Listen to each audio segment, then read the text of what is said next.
Doutor, eu começo perguntando ao senhor o seguinte: os delegados da Polícia Federal criticaram a atuação do STF nessa investigação do Banco Master e eu quero ouvir o que o senhor acha dessas críticas. Elas procedem na sua análise? Procedem sim, Daniel. Quem é responsável por investigação no nosso sistema processual ou é a Polícia Judiciária ou o Ministério Público. Não existe no nosso sistema, no sistema brasileiro, a figura do juiz investigador. O sistema processual brasileiro, ele adota o sistema acusatório de processo. O sistema acusatório de processo há uma nítida divisão entre quem investiga, quem acusa e quem julga. Cada um tem as suas funções muito bem definidas, seja no Código de Processo Penal, seja na própria Constituição Federal. E, atualmente, há um dispositivo expresso no Código de Processo Penal, é o artigo 3º-A, que diz exatamente isso. O Brasil adotou o sistema acusatório de processo e não há possibilidade do magistrado, na fase investigatória, produzir prova. Qualquer tipo de produção probatória é vedada pela própria legislação.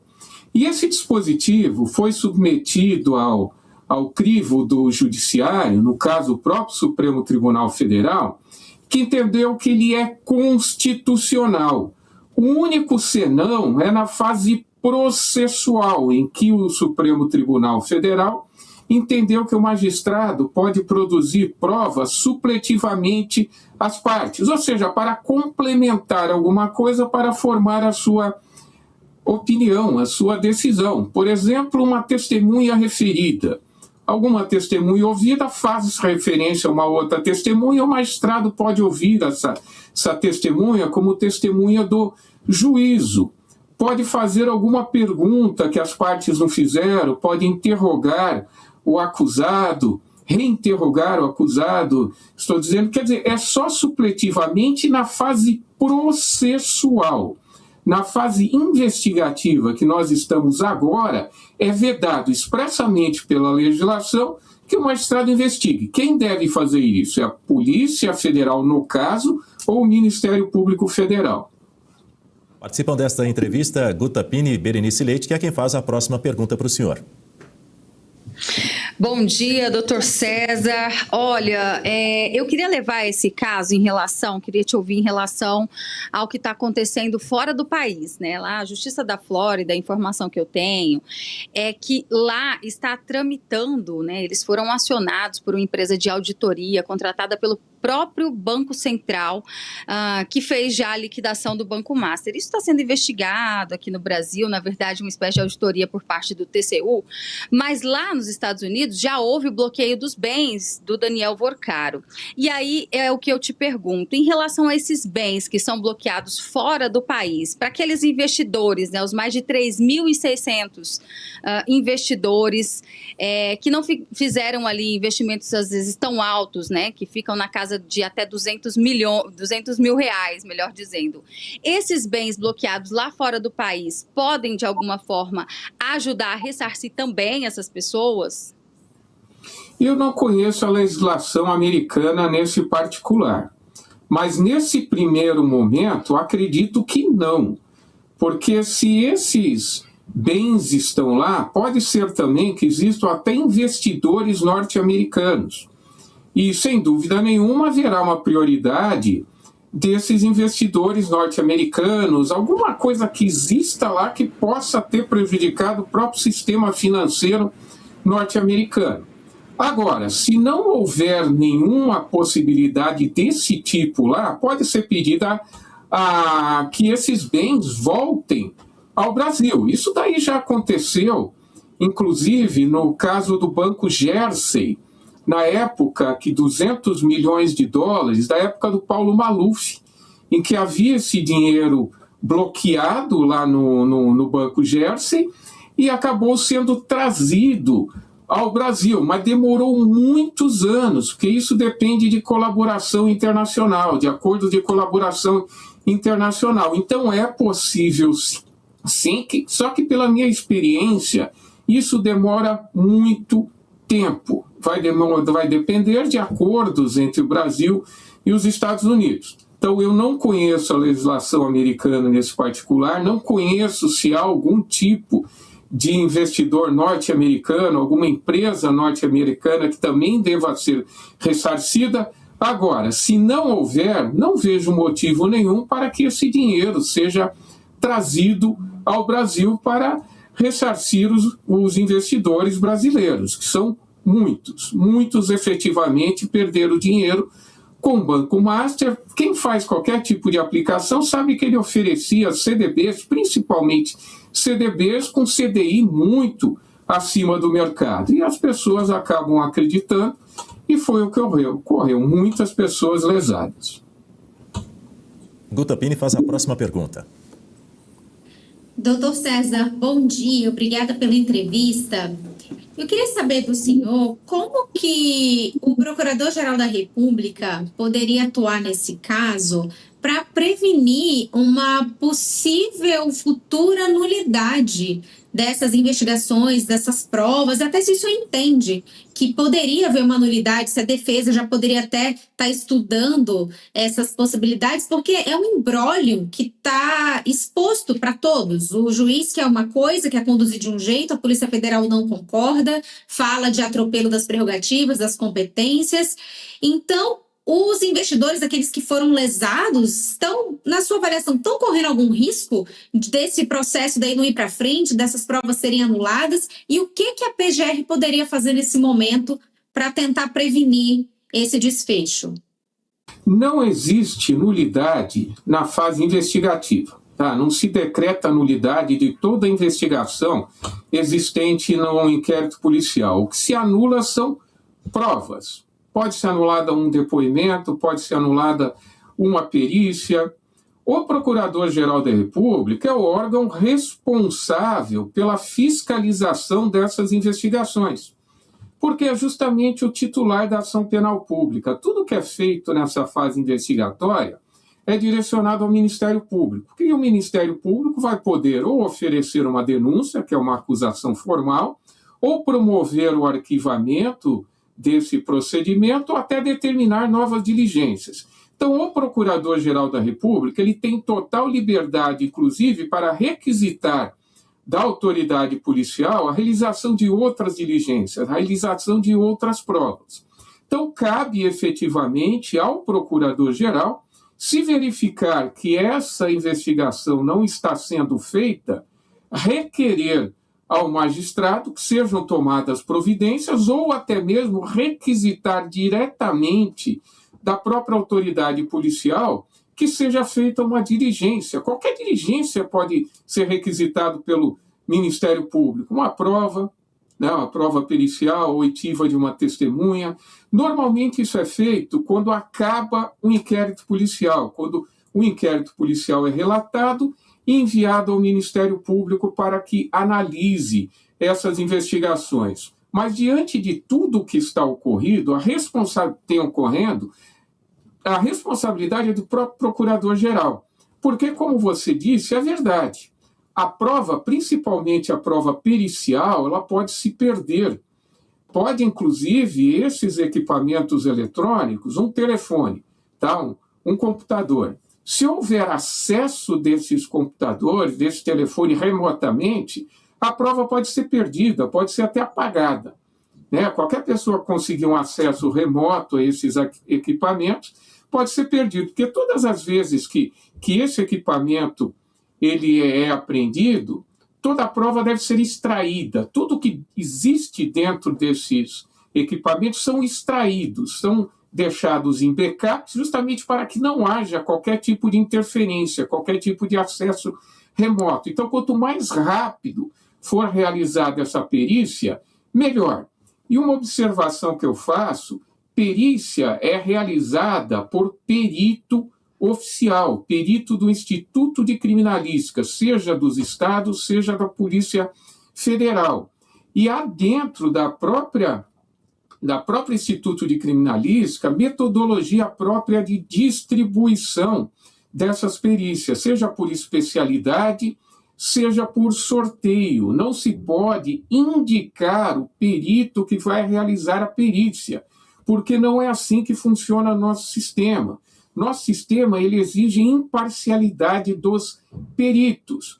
Por isso que o magistrado só pode nomear um perito que não seja oficial no caso de inexistência de perícia de peritos oficiais. E ainda ele tem que nomear 2, e não apenas um.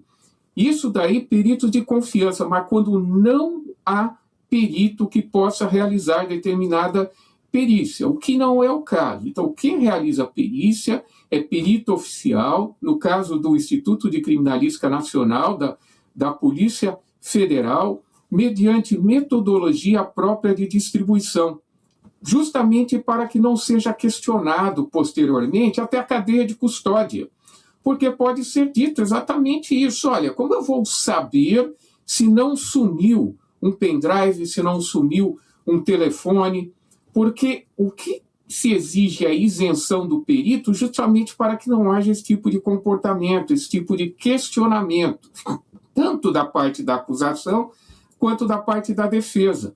É exigida a isenção necessária para que ninguém questione a prova posteriormente. Então, a partir do momento que são nomeadas pessoas de confiança do magistrado, que não pode investigar nesse momento processual, procedimental, quem deveria ficar a cargo de toda a investigação é o delegado de polícia, que é um órgão imparcial, isso pode ser questionado, sim, posteriormente, tanto pelo Ministério Público quanto pela defesa. E serão interpostos, pode ter certeza que serão interpostos recursos, interpostos ações, porque são advogados muito bons que sabem o que estão fazendo.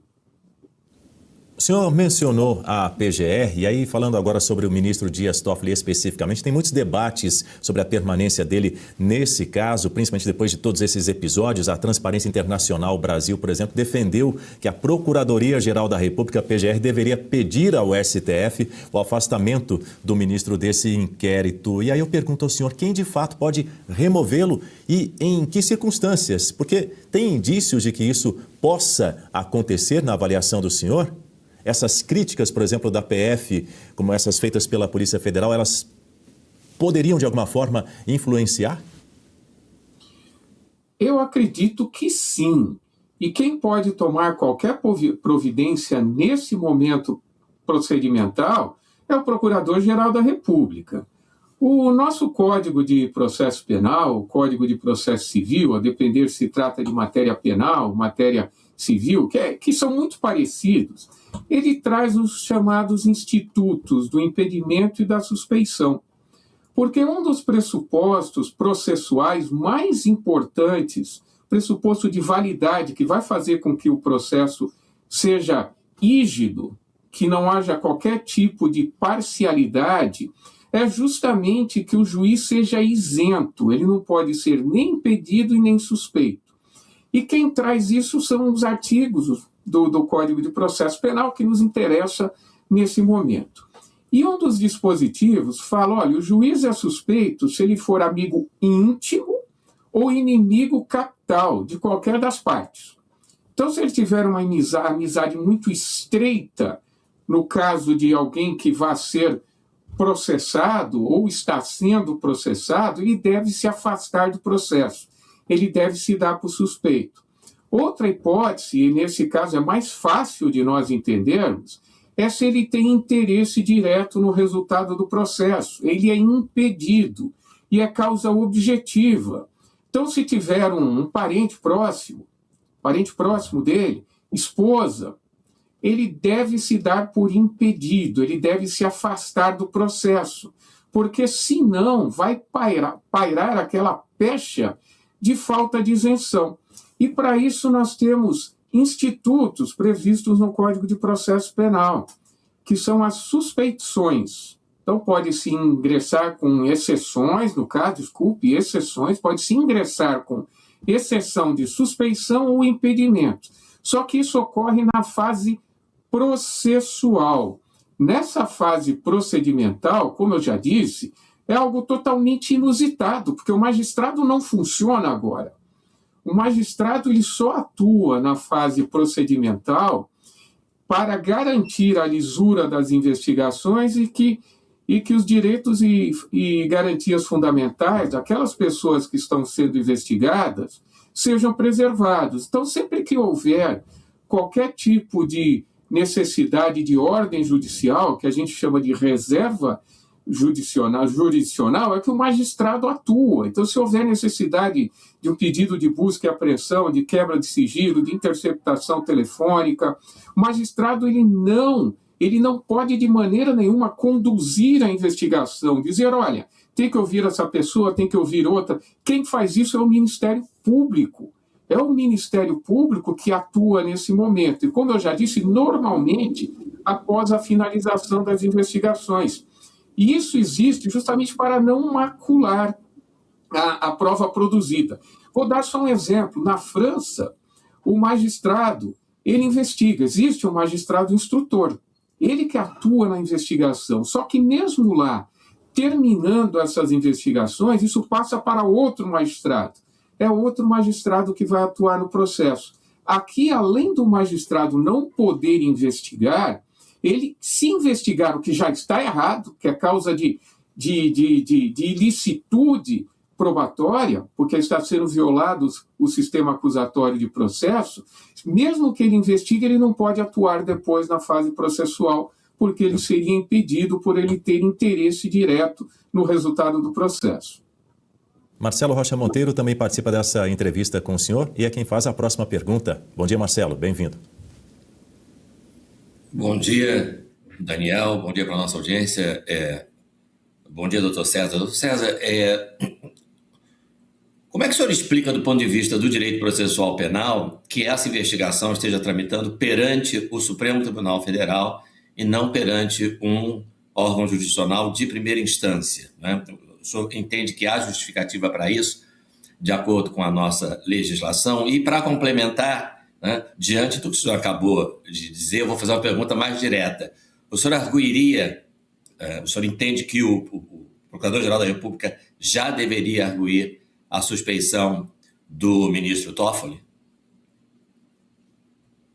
É uma pergunta muito interessante, porque é o seguinte, esse procedimento só está no Supremo Tribunal Federal por causa de um compromisso de compra e venda no estado da Bahia que apareceu no procedimento e que diz respeito a um deputado federal. Então, nós temos uma possibilidade muito remota de participação desse deputado federal.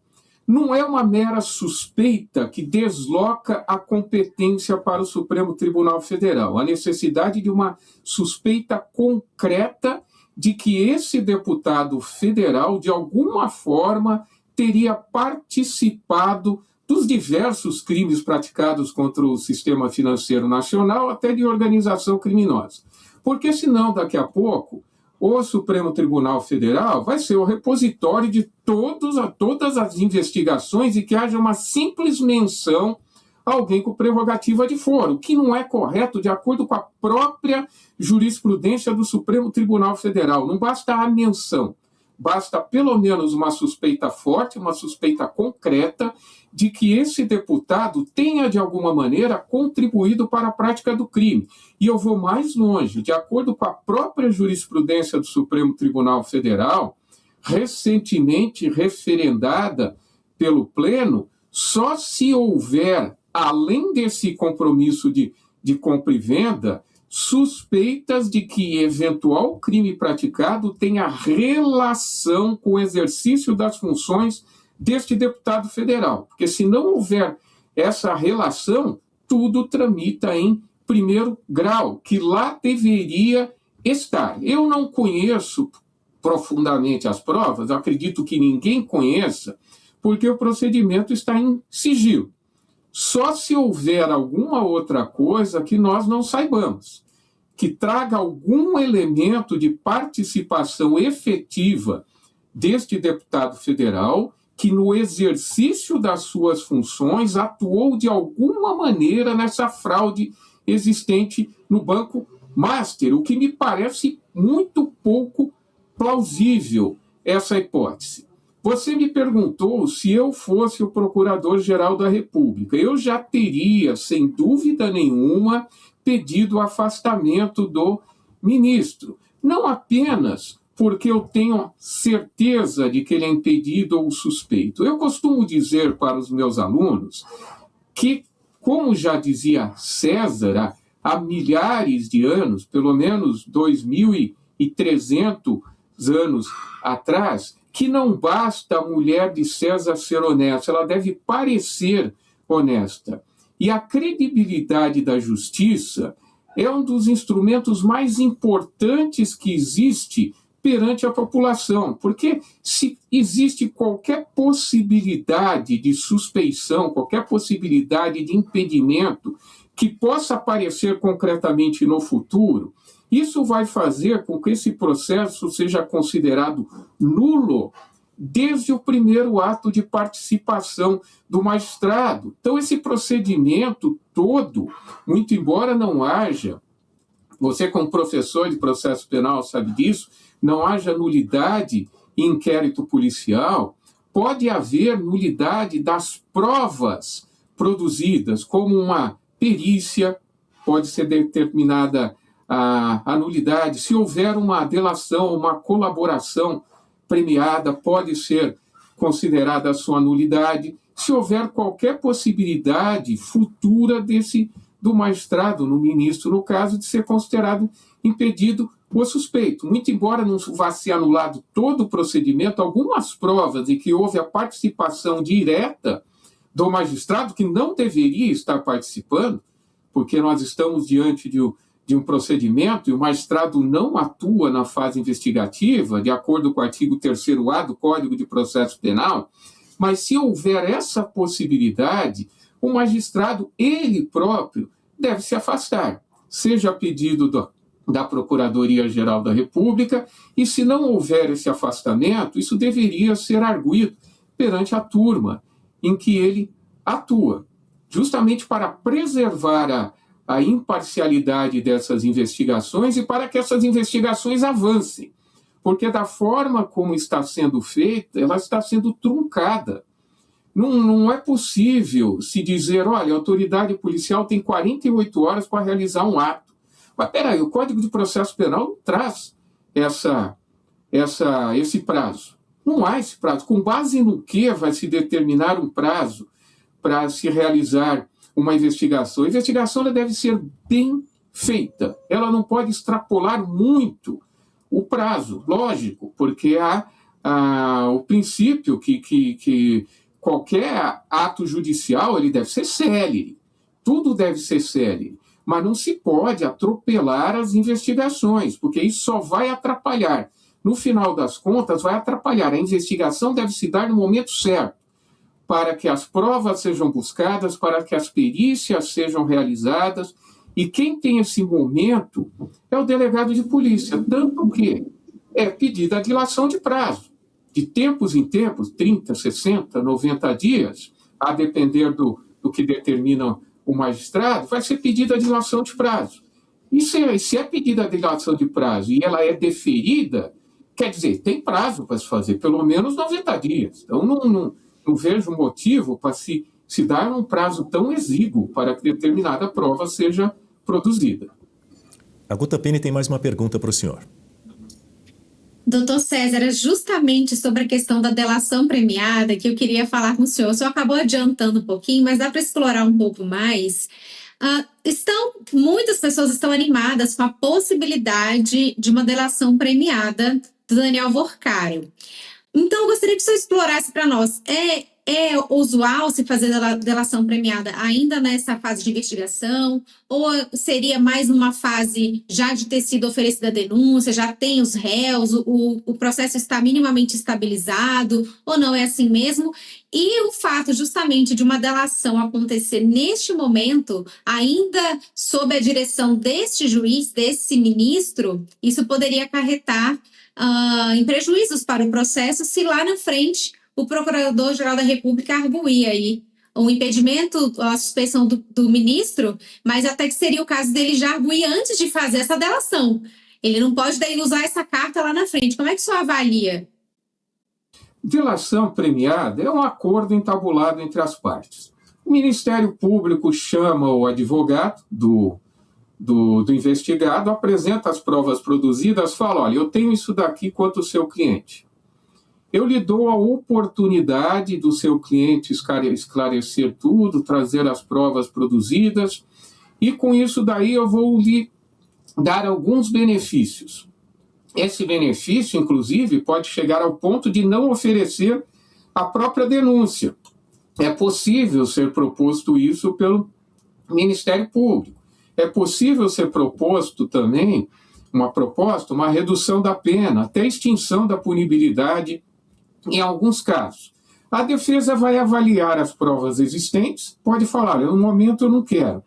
Ou se as provas já forem fortes o suficientes, ele fala, tudo bem, vamos fazer uma delação, uma colaboração premiada. E aí o membro do Ministério Público vai falar, pois bem, então o que você tem para trazer para mim? Traga todos os elementos que você tem de prova para eu avaliar a possibilidade. E aí vai ser feito esse acordo. A parte vai trazendo, as partes, o delator, no caso, vai sendo ouvido, até chegar um momento em que fala, está perfeito, está tudo ótimo, eu já tenho aqui as provas suficientes. E vejam que tem que ser provas de tal maneira que interessem para o Ministério Público. Normalmente são de pessoas muito mais graúdas, de pessoas muito mais poderosas do que o delator. Se é para delatar bandido pé de chinelo, não interessa. Então, o que se quer é que seja desbaratada normalmente uma organização, uma associação criminosa. Porque senão não vale a pena para o Ministério Público realizar uma colaboração premiada, esse acordo. Depois disso tudo produzido, vai ser encaminhado ao magistrado para que ele homologue. O magistrado, ele vai, antes de homologar, ele vai ouvir o colaborador para verificar se foi feita essa colaboração com voluntariedade, se ele não foi obrigado, e vai analisar a legalidade de tudo que está sendo feito, as propostas apresentadas, se as provas estão conformes. Não há participação direta do magistrado nessa fase, ele não ouve testemunhas, ele não participa do acordo, ele simplesmente homologa ou não. Se ele achar que tem alguma coisa errada, ele manda de volta para o Ministério Público arrumar aquilo que ele entende que está errado. Depois volta para ele e homologa ou não. Isso quer dizer que essa homologação é um ato judicial de extrema importância. E se o magistrado, ele posteriormente é considerado suspeito ou impedido, essa delação premiada não tem mais validade, vai ter que ser realizada outra. Essas provas serão consideradas nulas, não poderão ser refeitas. As partes novamente terão que conversar, vai ter que ser feito um novo acordo, só que prova muitas vezes desaparece. As testemunhas, muitas vezes, que poderiam ser ouvidas agora, elas morrem, elas mudam de opinião, elas deixam o país, prova documental às vezes desaparece. Então tem que tomar muito cuidado para que nenhum ato processual seja considerado nulo. E sem falar ainda, se demorar muito tempo, como nós tivemos recentemente, pode ocorrer a prescrição, principalmente quando a pessoa tem mais de 70 anos de idade, que a prescrição é reduzida da metade. Então tem que tomar muito cuidado quando se fala de magistrado parcial. Não estou dizendo que ele é parcial, não estou dizendo nada disso. Estou dizendo que, existindo qualquer suspeita que possa ensejar a nulidade de algum ato procedimental, ou que possa até ensejar a nulidade do processo, aí nós já estamos falando da nulidade de todo o processo que ocorre a partir do primeiro momento em que o magistrado oficia, quando ele é considerado suspeito, que vai ser, no caso processual, do recebimento da denúncia. Todas as demais provas por ele produzidas, por ele presididas, serão consideradas também nulas. O que for produzido a partir daquele momento é considerado nulo, é jogado no lixo.